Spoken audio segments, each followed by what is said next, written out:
1º de outubro se comemora o Dia do Idoso, uma faixa da população que cresce cada vez mais. Graças ao aumento da expectativa de vida, nós temos cada vez mais idosos e nós temos que pensar como cuidar dessa nossa população. Para falar sobre políticas públicas, sobre se temos ou não motivos de comemoração, eu recebo o Armando Madaloso Vieira, que é do Conselho Municipal do Idoso e que vai conversar com a gente sobre o assunto. Armando, prazer te receber. Satisfação é minha, obrigado. Sempre bem-vindo, nós já conversamos há 1 ou 2 anos atrás sobre esse mesmo tema, né? Foi. E aí, o que nós já avançamos nesses últimos anos para cuidar dos nossos idosos? Bom, nós tivemos a consolidação do Conselho, né, que foi reativado em 2013. Então foi um período de 2013 para cá de consolidação das atividades do Conselho. E a gente vê o reconhecimento da população pelo trabalho que o Conselho vem fazendo, e agora nós estamos culminando com uma ação da Secretaria Municipal de Assistência Social e outras secretarias afetas às necessidades dos idosos e o Conselho Municipal dos Direitos da Pessoa Idosa de Ponta Grossa, formatando o Plano Municipal dos Direitos da Pessoa Idosa. Tá. Então, não existia, né? E a legislação pede que seja efetivado. Então, a semana passada, nós, no dia 21, tivemos uma audiência pública, onde tivemos a oportunidade de apresentar e colher sugestões para a formatação dessa política pública. Então, nós consideramos isso um avanço muito grande para o município de Ponta Grossa. Esse plano e o conselho, eles têm caráter deliberativo, ou é um caráter consultivo na hora da elaboração? Ele é deliberativo. Ele é deliberativo, porque o plano, depois de formatado, ele tem que ser homologado pelo conselho para seguir para as esferas superiores, que no caso seria o Conselho Estadual dos Direitos do Idoso. Então ele é deliberativo, né? Ele é consultivo e deliberativo. E a partir do momento que ele seja formatado, aí o poder público tem que se adaptar a esse plano para fazer cumprir as metas que estão ali, mais ou menos como funciona em outras áreas, como a Conferência de Cultura, por exemplo, e etc. Sim, e o poder público é copartícipe na elaboração do plano. Então, ele, assim como ele também opina, ele tem a responsabilidade de executar. Então, ele tem que saber o que está sendo dito ali vai ter que ser cumprido, né? E isso envolveu várias secretarias. Não vou citar todas, para não me alongar, mas todas as secretarias que têm alguma atividade que envolve o idoso estavam participando, elevando a sua contribuição para a formatação do plano.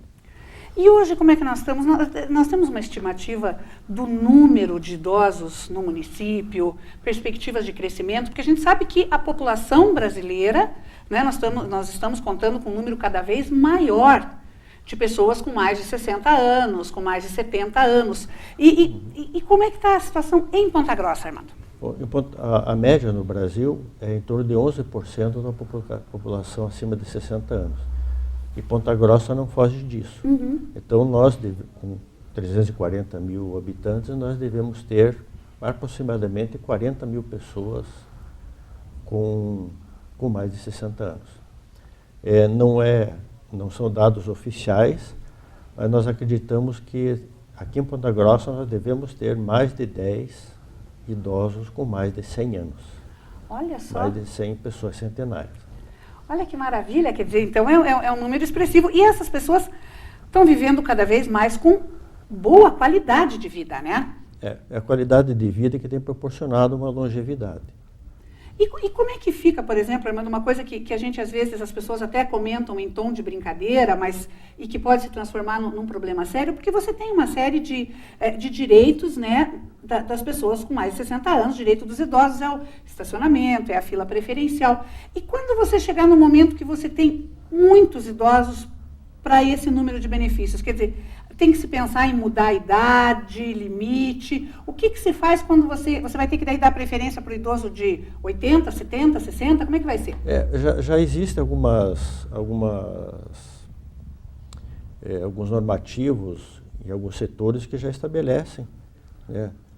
Principalmente na saúde, né? O idoso tem preferência, mas tem as preferências preferenciais. Né? Tá. Aqueles com mais de 75 anos têm que ter a prioridade. Né? Sim. São idosos que têm prioridade. Todos têm a vaga, o atendimento preferencial, mas tem o prioritário, que é aquele que tem mais idade. E vai ter que ser, porque senão daqui a pouco você vai ter, né? Porque você tem vaga de estacionamento, por exemplo, via de regra, um bom número das pessoas com mais de 60 anos está com uma mobilidade muito bem preservada. Eu acredito que no futuro aí nós teremos que alterar a idade do idoso, né? Porque hoje com 60 anos já se pensa até na reforma da Previdência, pensando que o trabalhador terá que trabalhar até 65 anos ou mais. Então, ele está em atividade. Então, às vezes não justifica mais uma idade tão jovem, digamos assim, né? Eu tenho minha experiência própria, né? Eu já tenho mais de 60 anos e estou em plena atividade, né? Então, eu me beneficio das preferências quando julgo que devo usar, mas eu tenho o bom senso de não atrapalhar uma fila de idosos em que tem pessoas mais necessitadas do que eu. Né? Então, também a utilização da vaga do idoso, né? Cada quadra no centro da cidade tem uma vaga. Nem sempre são respeitadas. Exatamente. Né? Então, eu também, quando vejo que tem alguém próximo procurando uma vaga, eu deixo porque eu posso estacionar mais longe, posso caminhar. Né? Então, nesse ponto, a gente tem que ter também, o idoso também tem que ter bom senso. Né? Ele tem a preferência, mas ele tem que ter o bom senso, inclusive para dar exemplo para os mais jovens. Exatamente. E essa convivência, Armando, das pessoas mais idosas, pelo que vocês observam no conselho, né, convivendo aí com pessoas idosas, quando vocês têm essa oportunidade, essa convivência das pessoas mais idosas com as pessoas mais jovens, é uma situação que está melhorando ou está se afastando cada vez mais? Olha, pelas reclamações que a gente recebe e por ouvir os idosos, a gente vê que está piorando. Está piorando, porque os mais jovens não tiveram a cultura e a educação de respeitar os mais velhos. Então a gente vê na escola o aluno brigando com o professor. Então, no ônibus ou em algum outro local, os mais jovens ocupam o lugar destinado aos idosos e fazem de conta que não estão nem aí. Então, isso é um desrespeito, isso é falta de cultura, falta de educação. Nós estamos buscando fazer uma campanha, né? O Conselho está encampando uma campanha, já temos um parceiro interessado em participar conosco, de levar a conscientização do envelhecimento para os jovens. Né? Fazer uma campanha maciça para que chegue aos jovens essa informação. Porque eles têm que saber que lá na frente eles vão ser idosos. Porque nenhum de nós pensa em morrer moço. Exatamente. Nós queremos morrer velho. Então nós temos que saber que nós vamos chegar lá. Então, aquilo que nós queremos para nós temos que dar para os outros. E nós aprendemos assim na nossa faixa etária. Exatamente. Né? Nós tivemos essa... E hoje a gente não vê isso. A gente tem uma certa dificuldade. A grande reclamação dos idosos é a falta de cultura e de educação até dos jovens para com eles. A propósito disso, quem tem uma frase muito boa é a Bibi Ferreira, né, a atriz, que ela diz que sempre comenta com os jovens, olha, não esqueça que a sua juventude é transitória, a minha velhice é permanente. Então, é bom que as pessoas se conscientizem disso, conscientizem, né? Sim. E essa questão também dos nossos, você falou que nós devemos estar aí em torno de 35 a 40 mil pessoas com mais de 60 anos na cidade, né, mais ou menos. E quantas estão em situação, por exemplo, que precisam do abrigo do poder público? Como é que nós estamos nessa relação aí de oferta e procura? A oferta é muito menor do que a procura. O município tem contratado com as instituições de longa permanência para idosos, tem contratado 200 vagas. Nossa, é muito pouco. Totalmente ocupadas. Na medida em que desabrigamos alguma idosa por falecimento, porque a família vai buscar, já temos uma série de pessoas na fila. Então, nós não ficamos uma semana com uma vaga em aberto. Às vezes, nem um dia. Então, é insuficiente e a procura é muito grande. Então, vão para os abrigos aqueles casos mais graves, principalmente de violência doméstica ou de abandono. E existem projetos nesse sentido, Armando, de se aumentar o número de abrigos ou se aumentar as parcerias com a iniciativa privada mesmo para se oferecer mais espaços, mais instalações? Nós não temos nada em vista, sabe? Não temos nenhuma perspectiva, mesmo porque o poder público não está podendo contratar mais do que ele tem por escassez de recursos financeiros. Então, nós não vemos assim uma perspectiva muito de curto prazo que a gente possa aumentar. Tem algumas instituições particulares que atendem, né? Mas nem todos podem pagar. A maioria dos que precisam são os que não têm recursos.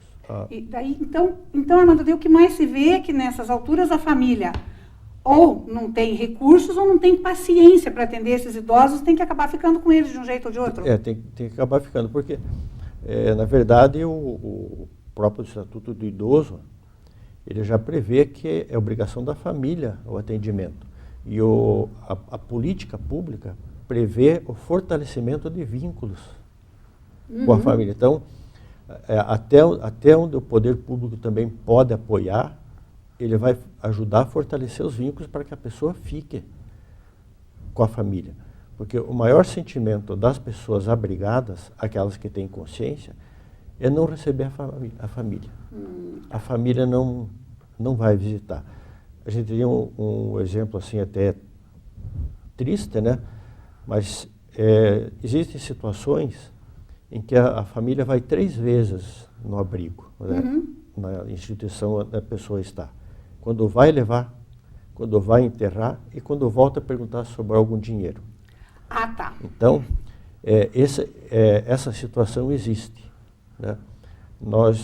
Eu posso citar o exemplo do Lar das Vovozinhas, que é onde eu dirijo. Nós temos 17 idosas que não tem absolutamente ninguém. Olha. Não tem ninguém.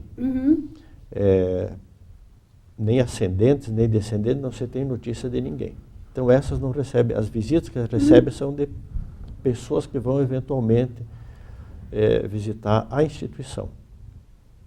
E algumas outras 20 recebem algum familiar. E tem algumas que não aparece ninguém, né?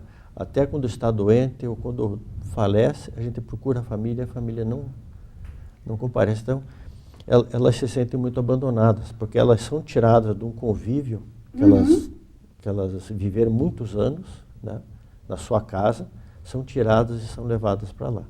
Então, muitas ficam na expectativa de que amanhã elas vão embora. Amanhã eu melhoro ou vou embora, né? Amanhã meu filho vai me buscar. E isso não ocorre. Então, é uma situação difícil para elas, porque justamente no fim da existência, elas estão sozinhas. E aí, nessas alturas, os voluntários que queiram ir nesses abrigos de longa permanência, fazer visitas, doar alguma coisa, ou o seu tempo, são sempre muito bem-vindos. Muito bem-vindos. Nós temos aqui conveniados com o município 4 instituições. É o Lar São Vicente e Paulo, o Lar do Vovozinhas, a Colmeia Espírita Abigail e a Casa do Idoso Paulo de Tarso. esses 4 são os que são conveniados com a prefeitura. E tem outras casas particulares também e é interessante que as pessoas vão visitar, até para conhecer, né? Você pode ajudar, não precisa ajudar financeiramente, mas ajudar com a presença, como você falou, fazer uma visita, conversar com uma das idosas, né? Para que elas se sintam, elas gostam até de contar as histórias delas. Exatamente, para fortalecer esses vínculos. Exatamente. E eu te agradeço demais pela entrevista, parabéns pelo trabalho, a gente está sempre à disposição para divulgar. Nós é que agradecemos a oportunidade que você está nos dando. Obrigada. No próximo bloco, a gente vai falar sobre saúde e bem-estar com a Fabiana, que é fisioterapeuta. Um instante só e eu já volto. Não saia daí.